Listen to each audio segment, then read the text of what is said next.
बथुआ साग धो कऽ सुखाय लए देलियै। आब एहने मौलायल हेबाक चाही।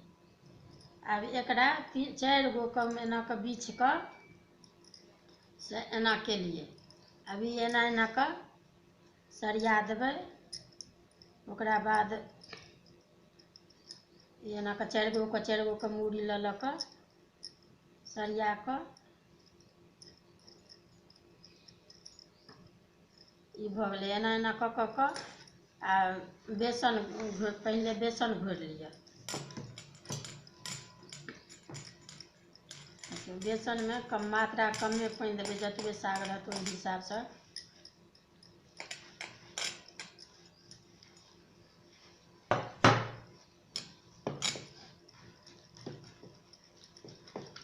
बेसन गुलठी नहीं रहबाक चाही।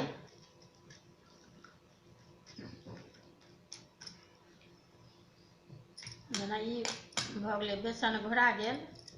आब एकरा से एहिमे एना कऽ डुबा दियौ पूरा।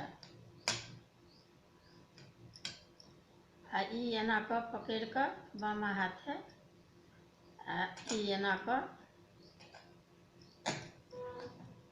कऽ दियौ।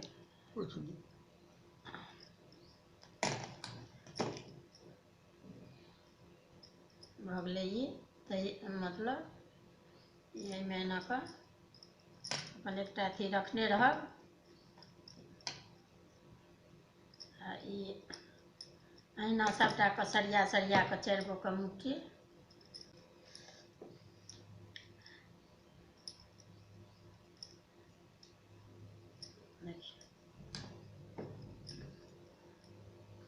एना ई नीक कऽ पोछा जेबाक चाही, जे देखैमे चिक्कन नीक लागत देखैमे।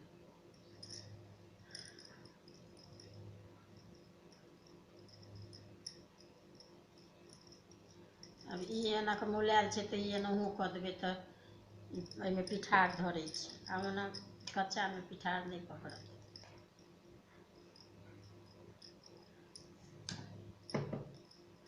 एहिमे दऽ दै छियै दिए, सीधा सीधा देखैमे नीक लगतै। एना एतबे दऽ कऽ छोड़ि दै छियै कि अहिना बना कऽ सबटा जतेक बनबैके रहत। आ ई बना कऽ रौदमे दऽ दियौ, भऽ गेलै। ओकरा बाद 3-4 दिन रौद लगबाके चाही। ओकरा बाद अपने सुखा कऽ अपन हरनट भऽ गेल। ओकरा भूजि कऽ ओकरा आलू सङ्गे अपन सरसों मिरचाइ दऽ कऽ सब्जी बनेलक।